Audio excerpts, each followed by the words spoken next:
ንባዕሉ ተተካእቲ ማእኸላይ ኮሚቴ ብምባል ዝሰየመ ሓይሊ ንውሳነ ማእኸላይ ኮሚቴ ህወሓት ተቃዊሙ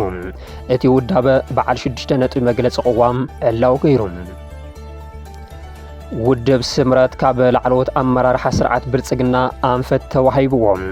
ንኣመራርሓ ውድብ ስምረት ካብ ላዕለዎት ኣመራርሓ ስርዓት ብልጽግና ኣብ ቀጻሊ ኣብ ልዕሊ ኣመራርሓ ህወሓት ብዛዕባ ዝውሰዱ ስጉምትታትን ክካየድ ዝግብኦ ወፍርን ኣንፈት ከም ዝተውሃቦም ተፈሊጦሎም ሻዕብያ ንጀነራል ጻድቃን ገብረትንሳኤ ግብረ መልሲ ሂቡ ቃለ መሕትት ጀነራል ጻድቃን ነጸብራቕ ናይ ኩናት ኣተሓሳስባ ብምባል ብትሪ ነቒፍዎም እቲ ትንኮያ ኣመራርሓ ብልጽግና ኣብ ናይ መወዳእታ ናይ ኩናት ምድላው ከም ዝርከብ መርኣይ ኣይኽብል እውን ስግኣቱ ገሊጾሎም ወሽመጥ ሆርሙዝ ንንግዳዊ መራኽብ ሙሉእ ብምሉእ ክፍቲ ምዃኑ ኢራን ገሊጻ ፕረዚደንት ኣሜሪካ ትራምፕ ኣብዚ እዋን ምስ ኢራን ብዙሕ ርኡይ ፍልልያት የለን ኢሎም ኣለዉ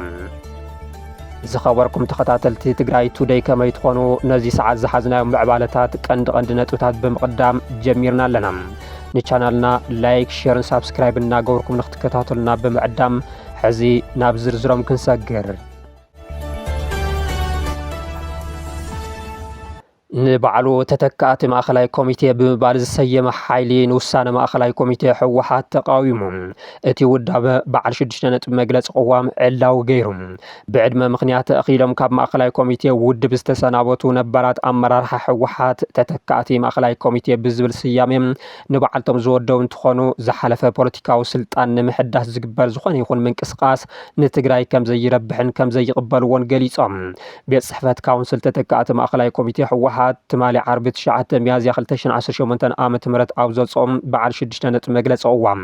መንግስቲ ፌደራል ኣብ ትግራይ ዘጋጠመ ውድቀት ስትራቴጂክ መሪሕነት ከም ዕድል ብምጥቃም ውዕል ፕሪቶሪያ ተግባራዊ ንኸይኸውን ገይርዎ እዩ ዝበለ ኮይኑ በዚ ድማ ዝተመዛበለ ህዝቢ ኸይምለስ ኣብ ትሕቲ ወረርቲ ዘሎ ህዝቢ ድማ ይግፋዓሎም ግዝኣታዊ ሓንነት ትግራይ እውን ኣይተመለሰን ኢሉ እዚ ናይ ስትራቴጂክ መሪሕነት ውድቀት ካብ እዋን ናብ እዋን እናተጋደደ ምምፁም ሓይሊ መኸተኽብተን ህዝብና ድማ ናብ ዝኸፍአ መነባብሮ ይኣቱ ስለ ዘሎ ናብ ዝገደደ ጸገም ከይኣቱ ስግኣት ኣለና ዝበለ እቲ ንባዕሉ ተተካእቲ ማእኸላይ ኮሚቴ ህወሓት ኢሉ ዝጽዋዕ ጉጅለ ካብ ትግራይ ወጻእ ዘሎ ውዳበታትን ውልቀ ሰባትን ጸገማት ህዝቢ ትግራይ ኣብ ክንዲ ምፍታሕ ኣዝዩ ንኽጋደድ ይገብሩ ከም ዘሎ ብምሕባር እዚ ምእንቲ ህዝቢ ትግራይ ክበሃል ብህፁፅ ጠጠው ንኸብልዎ ጸዊዑ ንኽውንነትን ድልየትን ህዝቢ ዘየንፀባርቕ ናይ ዝሓለፈ ፖለቲካዊ ስልጣን ንምሕዳስ ዝግበር ዝኾነ ይኹን ፈተነ ናብ ሓደጋ ዘእቱ ብምዃኑ ከም ዝቃወሞ ብምሕባር ኣብ ክንዲ ንጽር ልኽ ዘለዎ ሓቋፋይ ግልጽነትን ተሓታትነትን ዘለዎ ግዚያዊ ቤት ምኽሪ ክጣየሽን ናብ ሕጋዊ መረፃ ክሰጋገርን ዘኽእል ፖለቲካዊ ኩነታት ንኽመቻቸው ምዒዱ ከምኡ እውን ኩሎም ወገናት ብሓላፍነታዊ ስምዒት ኣብ መንጎኦም ዘሎ ኣፈላላይ ብምጽናሕ ካብ ዘናሃሩ ርክባትን ዘበላሹ ነገራትን ብምእርናብ ኣብ ህላወን ድሕነትን ትግራይ ጥራሕ ዘተኮረ ዘተ ንኽህሉ ዘገንዘበት ተተካእ ሓይሊ ህዝቢ ትግራይ ሲቪላዊ ማሕበረሰብ ውድባት ፖለቲካውን ልሂቃትን ሓበራዊ መጻኢ ኣብ ምምእዛን ኣብ ሓድነትን ሰላማዊ ተሳትፎን ቀዳምነት ንኽህቡ ጸዊዖሎም ኣብዚ ሕዚ እዋን መቃለሲ ኣንፈትና ውዕሊ ፕሪቶሪያ እዩ ዝበለት ተተካኢ ማእኸላይ ኮሚቴ እቲ ውዕሊ ንኸይትግበር ዝገብር ዘሎ ብቐንዱ ፌደራል መንግስቲ እኳ እንተኾነ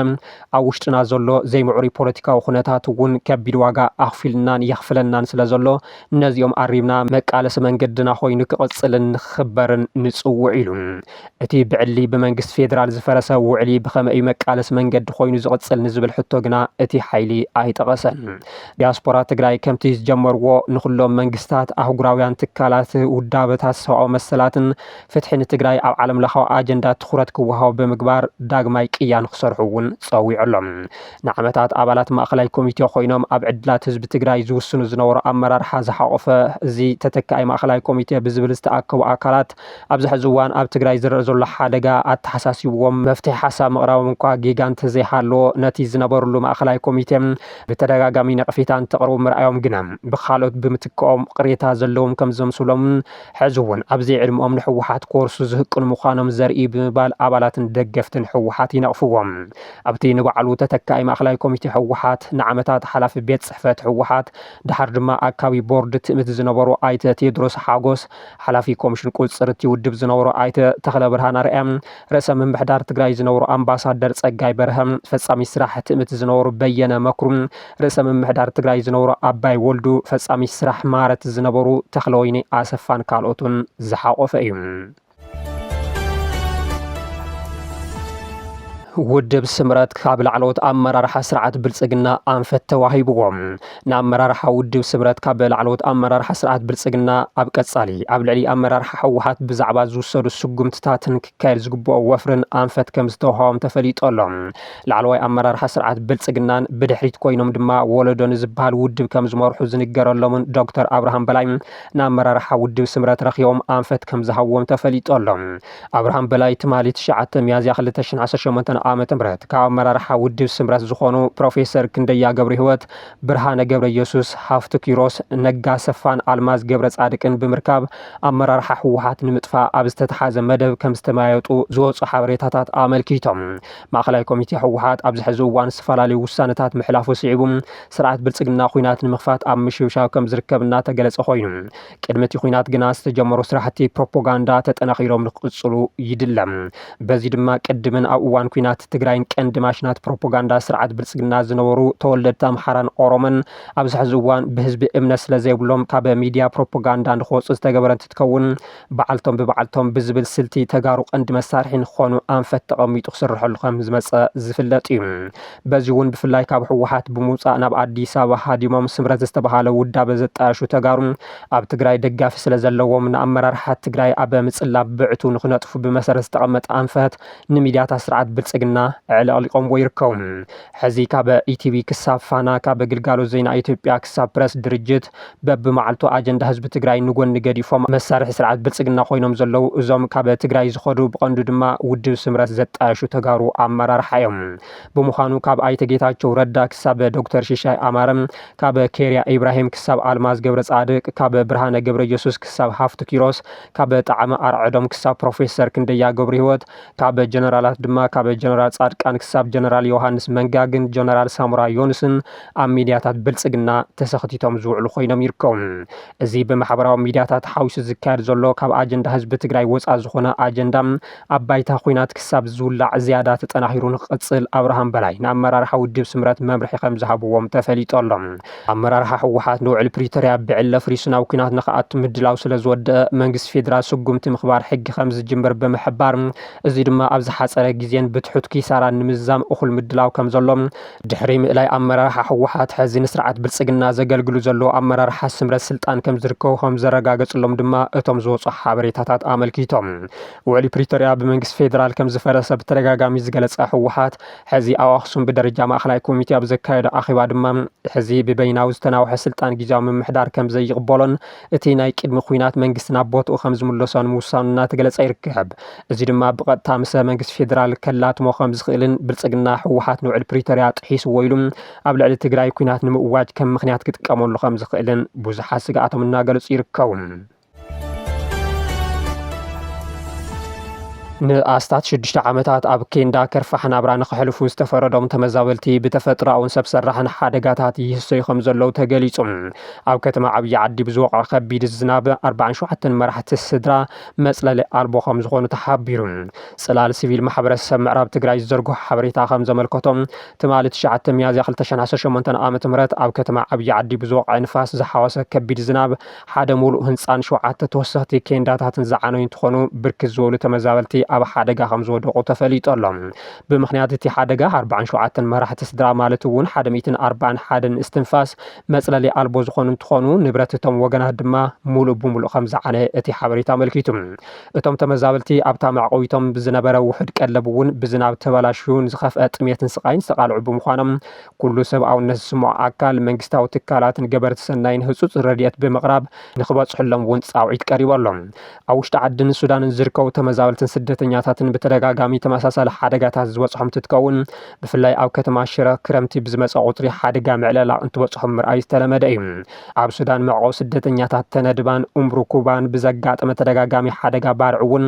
ብዙሓት ስደተኛታት ካብ ሂወት ክሳብ ንብረቶም ስኢኖም እዮም ስርዓት ብልጽግና ግዝኣት ትግራይ ገቢቱ ተመዛበልቲ ናብ መረበቶም ንኸይምለሱ ብምግባር ንዝሓለፉ 6 ዓመታት ኣብ ቁርን ንፋስን ፀሓይን ሃሩርን ብጥሜትን ሓደጋን ንኽጠፉ ዝፈረደሎም ኮይኑ እዚ ንኸይፍታሕ ኣብ ትግራይ ዘሎ ፖለቲካዊ ኩነታትን ስቕታ ማሕበረሰብ ዓለምን ናይ ባዕሉ እጃምና ተፃወተ ይርከብ شعبية جنرال صادقان ገብረትንሳኤ ግብረ መልሲ ሂቡ ቃለ መሕተት ጀነራል ጻድቃን ነጸብራቅ ናይ ኩናት ኣተሓሳስባ ብምባል ብትሪ ነቂፍዎም እቲ ትንኮያ ኣመራርሓ ብልጽግና ኣብ ናይ መወዳእታ ናይ ኩናት ምድላው ከም ዝርከብ መርኣያ ይኽብል እውን ስግኣቱ ገሊጹ ሚኒስትር ዜና ኤርትራ ኣይተ የማነ ገብረ መስቀል ኣብ ቀርባ እዋን ሌተናንት ጀነራል ጻድቃን ገብረትንሳኤ ዝሃብዎ ቃለ መሕተት ስዒቡ ተሪ ነቐፌታ ዘቕረቡ ኮይኖም ቃለ መሕተት ጀነራል ጻድቃን ነጸብራቅ ናይቲ ኣብ ኢትዮጵያ ንገለ ፖለቲካዊ ኤሌታት ዝሓቆፈ ናይ ኩናት ኣተሓሳስባ እዩ ኢሎምዎም እቶም ሚኒስትር ጀነራል ጻድቃን ትግራይ ዓውደ ኩናት ኢትዮጵያን ኤርትራን ክትከውን የብላን ንዝብል ሓሳቦም ክልተ ገጽ ዘለዎን ኣጀንዳ ኩናት ዝተዓጠቐን ክብሉ ገሊጾምዎም ኣይተ የማነ ገብረ መስቀል ወሲኾም ጀነራል ጻድቃን ገብረትንሳኤ ካብ ነዊሕ እዋናት ሒዞም ኣብ ልዕሊ ኤርትራ ዝግበር ትንኩያ ክድግፉ ከም ጸንሑ ብምሕባር ብፍላይ ወደብ ዓሰብ ኤርትራ ብሓይሊ ምውሳድ ወይ ምውሃድ ዝብል ኣጀንዳ ከስፋሕፍሑ ከም ጸንሑ ኮኒኖምዎም ጀነራል ጻድቃን ባዕሎም ኣብ መፋርቕ 1990ታት እውን ተኾነ ዝምድና ኢትዮጵያን ኤርትራን ኣብ ዝሕሸ ደረጃ ዝነበረሉ እዋን ወደብ ዓሰብ ናብ ኢትዮጵያ ንምግባር ሕጋዊ ሰነ ሞገት የቕርቡ ከም ዝነበሩ ኣዘኻኺሮም ካሊእ ሚኒስትር ሓበሬታ ኤርትራ ኣይተ የማነ ኣብ ልዕሊቶም ጀነራል ዘልዕልዎ ነቐፌታ ጀነራል ጻድቃን እቲ ካብ 1990 ክሳብ 1992 ዓመተ ምህረት ዝተኻየደ ኩናት ዶብ ንወደብ ዓሰብ ክሕዙ ብዘይምኽኣሎም ተስፋ ከም ዝቆረጹ መርኣያ እዩ ዝበሉ ኮይኖም እቶም ሕዚ ጀነራል ጻድቃን ዝሃብዎ ሓሳብ ምድላዋት ኩናት ኣብ ናይ መወዳእታ መድረኻት ከም ዘሎ መርኣያ እዩ ኣጀንዳ ኩናት እናልዕልካ ብዛዕባ ሰላም ምዝራብ ቀልዲ ይኽብሉ ከሲሶም የማነ ገብረ መስቀል ቀዳማይ ሚኒስትር ኣብይ ኣሕመድ ዝሃብዎ ቃለ መሕተት እውን ርእይቶ ዝሃብሉ ኮይኖም መራሕቲ ኢትዮጵያ ዝደጋግምዎ ዘሎ ሙግት ኣፍ ደገ ባሕሪ ዘይሕጋውን ትንኮያን እዩ ክብሉ ተቃዊሞም ሚኒስትር ዜና የማነ ገብረ መስቀል ብኤክስ ኣብ ዝሃብዎ ርእይቶም ንመራሕቲ ናይቲ ፒቶሞኪን ክብሉ ዝገለጽዎ ውድብ ብልጽግና ካብ ውሽጣዊ ጸገማቱ ንምህዳም ዘልዕሎ ዘሎ ዝበልዎ ኮይኖም መራሕቲ ናይቲ ውድብ ከምኡ እውን ከም በዓል ጀነራል ጻድቃን ዝበሉ ሓንጭ መንጪ ነቲ ተደጋጋሚ ትኽቶኻን ዝበለን ሙጉት ላዕላዊ ኣፍ ደገ ባሕሪ ትንፋስ ክዘርእሉ ይፍትኑ ኣለዉ ክብሉ ጽሒፎም ኣሎም ቀዳማይ ሚኒስትር ኣብይ ኣሕመድ ኣናእሽቱ ሃገራት ወሰንቲ መስመራት ባሕሪ ንምሕላው ስለ ዘይኽእላ ከም ኢትዮጵያ ዝበላ ዓቕሚ ዘለወን ሃገራት ክሳተፋ ኣለወን ብምባል ጉዳይ ኣፍ ደገ ባሕሪ ኢትዮጵያ ብዝተኻለ መጠን ብሰላም ክፍታሕ ኣለዎ እንተዘይኮይኑ ድማ ግድን ክፍጸም ዘለዎ ጉዳይ ምዃኑ ምጥቃሶም ዝዝከር እዩ ኢትዮጵያ ኣፍ ደገ ባሕሪ እንተዘይሃልይዋ ኣይተዓብን ጥራሕ ዘይኮነስ እቲ ዞባ እውን ኣይቕየርን እቲ ዞባ ሰላም ኣይረክብን ንግዲ ዓለም እውን ክዕንቀፍ ብምባል መጠንቀቕታ ሓዘል ሓሳብ ምሃቦም እውን ይፍለጥ ኤርትራ ነዚ ኣብ ዝሓለፉ 3 ዓመታት ብወገን ኣዲስ ኣበባ ዝቃልሕ ዘሎ ጠለባት ኣፍ ደገ ባሕሪ ኣዋጅ ኩናት ብምባል ትነቕፎም ብፖለቲካውን ወተሃደራውን ኣመራርሓ ስርዓት ብልጽግና ንዝወሃቡ ሓሳባት ግብረ መልሲ ብምሃብ ዝልለዩ ሚኒስትር ሓበሬታ ኣይተ የማነ ገብረ መስቀል ድማ ነቲ ብጀነራል ጻድቃንን ቀዳማይ ሚኒስትር ኣብይን ኣብ ዚቆነ ዝተልዓሉ ሓሳባት ናይ መወዳእታ ናይ ኩናት ምድላው ክብሉ ገሊጾም ኣለኹም ወሽመጥ ሆርሙዝ ንንግዳዊ መራኽብ ሙሉእ ብሙሉእ ክፍቲ ምዃኑ ኢራን ገሊጻ ፕረዚደንት ኣሜሪካ ትራምፕ ኣብዚ እዋን ምስ ኢራን ብዙሕ ርኡይ ፍልልያት የለን ኢሎም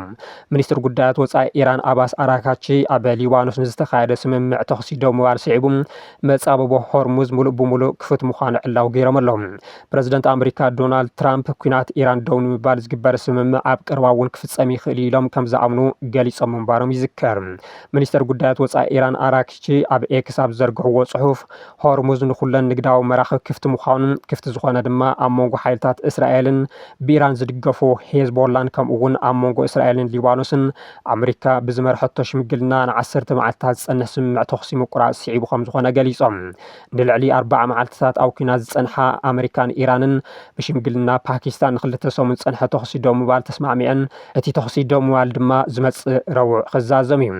ሚኒስትር ጉዳያት ወጻኢ ሃገር እተን መራኽብ እስላማዊ ሪፐብሊክ ኢራን ቀዲሙ ብዘቐመጦ ዝተኣወጀን ዝተዋደደን መስመር ክጓዓዛን ኢሎም ንውሳነ ኢራን ምላሽ ዝሃቡ ፕረዚደንት ኣሜሪካ ዶናልድ ትራምፕ ኣብ ትዊተር ገጽ ኢራን ሕዚ መጻወ ሆርሙዝ ሙሉእ ብሙሉእ ክፍቲ ምዃንን ንምሉእ ጉዕዞ ድልው ምዃንን ኣውጃላ ይቐኒየልና ኢሎም ኣብ ወርሒ ለካቲት ብኣሜሪካን እስራኤልን መጥቃዕቲ ዝበጽሓ ኢራን ነቲ ንብዙሕ መራኽብ ነዳዲ ዓለምና ዓብዪ መስመር ዝኾነ ወሽመጥ ሆርሙዝ ብምዕጻው ከም መደራደሪ ክትጥቀመሉ ጸኒሓ ኣሜሪካ ድማ ነዚ እገዳ ምላሽ ብዝመስል ኣብ መጀመርታ ናይዚ ሰሙን በቲ ወሽመጥ ኣቢለን ናብ ወደባት ኢራን ዝግበር ጉዕዞ ምኽልካላ ዝዝከር እዩ ብምኽንያት ክልከላ መስመር ሆርሙዝ ዋጋ ነዳዲ ዓለም ንሂሩም ዝነበረ ኮይኑ ሕዚ ምንካይ ከርኢ ከም ዝኽእል ተስፋ ተገይሩሉ ኣሎ ፕረዚደንት ኣሜሪካ ትራምፕ ዝርርብ ኣብ ዝቕጽለሉ ዘሎ እዋን ምስ ኢራን ብዙሕ ርኡይ ፍልልያት ከም ዘየለ ብምግላጽ ብዙሕ ጽቡቓት ነገራት ይፍጸመሎ ዝኾነ ዝተረፈ ጉዳያት ድማ ክቐንዕ ኢሎም ኣለዉ ክቡራት ተኸታተልትና ላይክ ሼርን ሳብስክራይብ ብምግባር ስለተከታተሉና ብምስጋን ናይ ዝዕለት ዜናታት ነዚኦም ይመስሉ ነይሮም። ሰላም